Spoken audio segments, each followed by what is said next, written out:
Nos démocraties sont mises à rude épreuve et chaque jour, l'actualité nous montre combien les consensus sur lesquels elles se sont construites sont fragiles.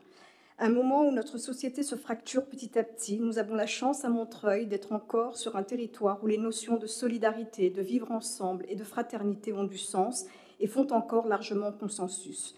Cette situation, il est de notre responsabilité de la préserver. Les politiques, et singulièrement celles et ceux élus qui conduisent les affaires de notre ville, ont la lourde responsabilité de maintenir les équilibres fragiles de notre ville, ces équilibres qui font qu'à Montreuil, la solidarité a encore du sens. Je perçois plusieurs signaux inquiétants qui, si rien n'est fait, risquent de produire, y compris à Montreuil, des fractures importantes. Je voudrais tout d'abord parler ici de la situation faite aux locataires du logement social de notre ville et de ce sentiment de méprise sociale qui s'installe et auquel à la fois les bailleurs sociaux, mais aussi l'équipe municipale répondent par un silence assourdissant. Je mesure la violence symbolique des mots que je viens d'utiliser, mais je vous prie de croire qu'ils sont bien en deçà de ce que vivent les locataires au quotidien.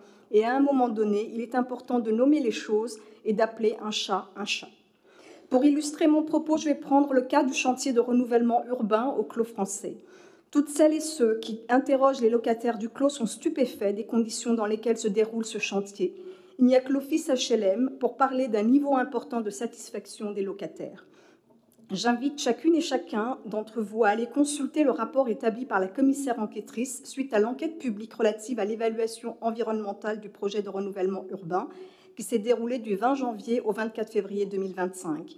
En effet, la commissaire enquêtrice relève que très peu d'habitants se sont déplacés pour parler de l'impact environnemental du projet. Les habitants ont davantage évoqué leur quotidien et leur cadre de vie. Elle indique dans son rapport que le chantier au Clos français, je cite, est chaotique à l'extérieur, mais également à l'intérieur des logements, laissant les locataires dans le désarroi. Elle poursuit en disant que les habitants sont à bout de souffle et elle relève que le silence assourdissant du bailleur et de l'entreprise en charge des travaux ont été à maintes reprises soulevés lors de ces permanences. La commissaire va même jusqu'à suggérer la mise en place de contrôles réguliers pour éviter les déboires des locataires du Clos et prévenir ceux potentiellement à venir. En réalité, dans notre ville, on a de plus en plus le sentiment qu'il n'y a pas de pilote dans l'avion. Au-delà des slogans et d'une communication très habile, la gestion quotidienne de la ville souffre d'une absence de pilotage dont les effets sont délétères. Sur le chantier du renouvellement urbain, c'est cette absence de pilotage que les locataires subissent de plein fouet et qui les plonge dans le désarroi. Si on n'y prend pas garde, cette absence de pilotage risque de générer des tensions importantes et à terme, elle risque de compromettre le vivre ensemble lui-même. Pour illustrer mon propos, je vais prendre deux exemples. On va commencer par les questions de tranquillité publique et de sécurité. Toujours en matière de logement social, je voudrais m'arrêter quelques instants sur les questions de sécurité et de tranquillité publique. On va sortir du Clos et nous allons nous rendre du côté de la piscine Maurice-Thorez, où des locataires d'Est Ensemble Habitat m'interpellent régulièrement sur la violence de leur quotidien. Ils vivent un calvaire avec des intrusions, ils retrouvent parfois des préservatifs qui changent les cages d'escalier. Je ne sais pas ce qui se passe dans ces cages et je ne sais pas si cela peut être ou non qualifié de proxénétisme, mais les pouvoirs publics qu'ils interpellent détournent tous le regard. Il m'a même été rapporté, donc il leur avait été dit, que de quoi vous plaignez-vous, c'est Versailles ici. Certes, l'emplacement de cet immeuble en plein Croix de Chavaux est un atout, mais je ne pense pas que cela puisse être suffisant. En tout état de cause, ces propos sont très mal vécus par les locataires qui se sentent complètement abandonnés. Au-delà des locataires du logement social, les nuisances dans cette rue impactent également leurs voisins copropriétaires.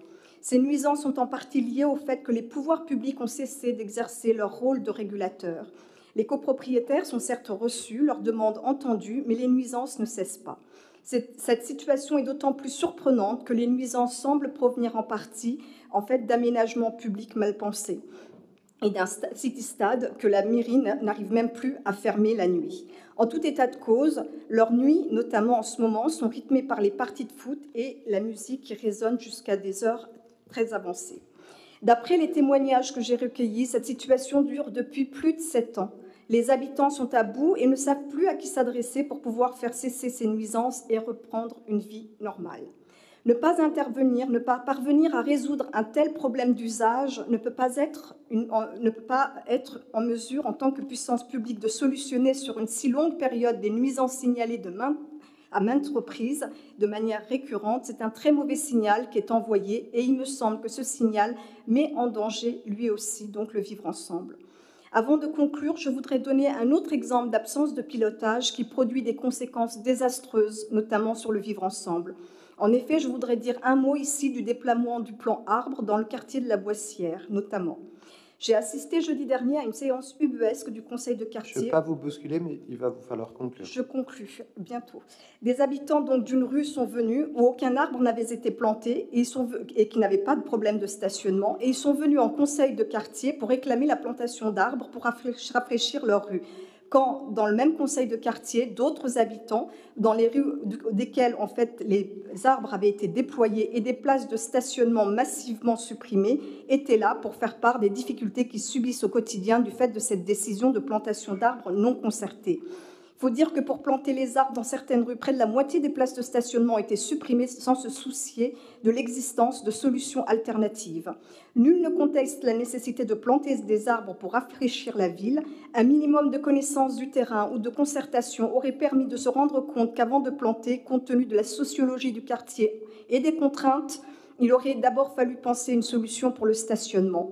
Vous avez mis la charrue avant les bœufs et en faisant cela, vous avez contribué à créer des tensions dans des rues qui jusqu'à présent étaient très paisibles. Moi, je veux redire d'abord la politique ambitieuse qui est menée sur ce territoire pour rénover l'ensemble du parc HLM. Et quand je parle de rénovation, il s'agit d'abord de rénovation énergétique, puisque nous avons un certain nombre de logements qui ont de mauvaises étiquettes énergétiques, et donc il faut protéger ces logements du chaud et du froid, permettre de baisser les factures énergétiques et produire des logements à bas niveau de carbone, ce qui est évidemment indispensable pour la planète et pour lutter contre le réchauffement climatique.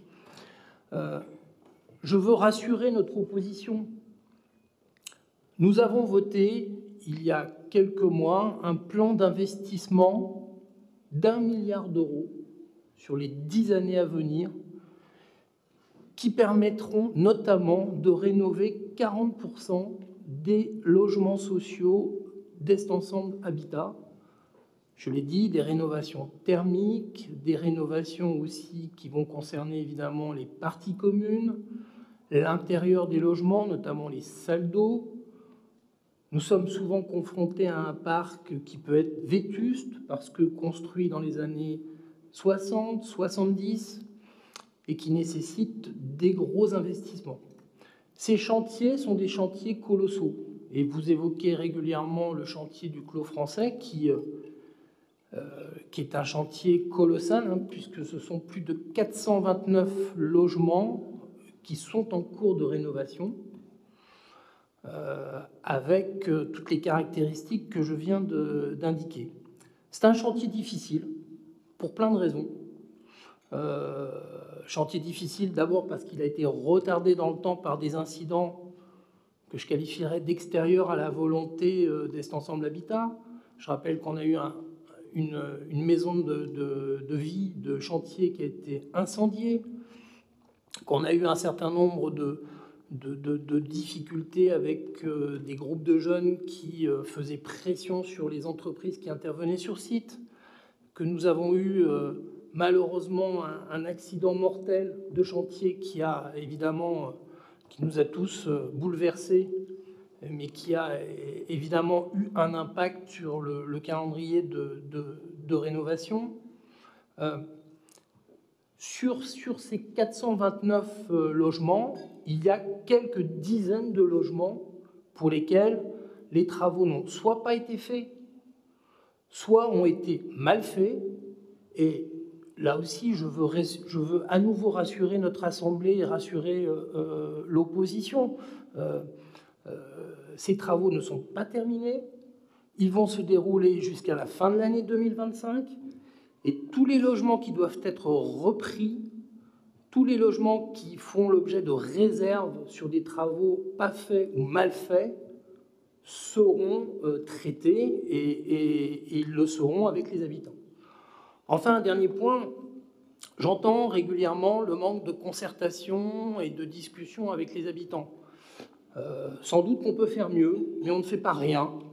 D'abord, il y a un certain nombre de comités de suivi qui sont réunis avec la ville, avec Est Ensemble Habitat, avec les collectifs mobilisés. Nous veillons à transmettre une information régulière sur l'avancée des chantiers, et y compris sur les nuisances des chantiers, puisque un chantier d'une telle envergure provoque des nuisances. Et moi, j'ai bien conscience que c'est difficile pour les habitants qui le vivent au quotidien. Mais je suis confiant sur le fait que ce chantier doit se terminer en fin d'année 2025 et qu'il sera mené à son terme dans les meilleures conditions.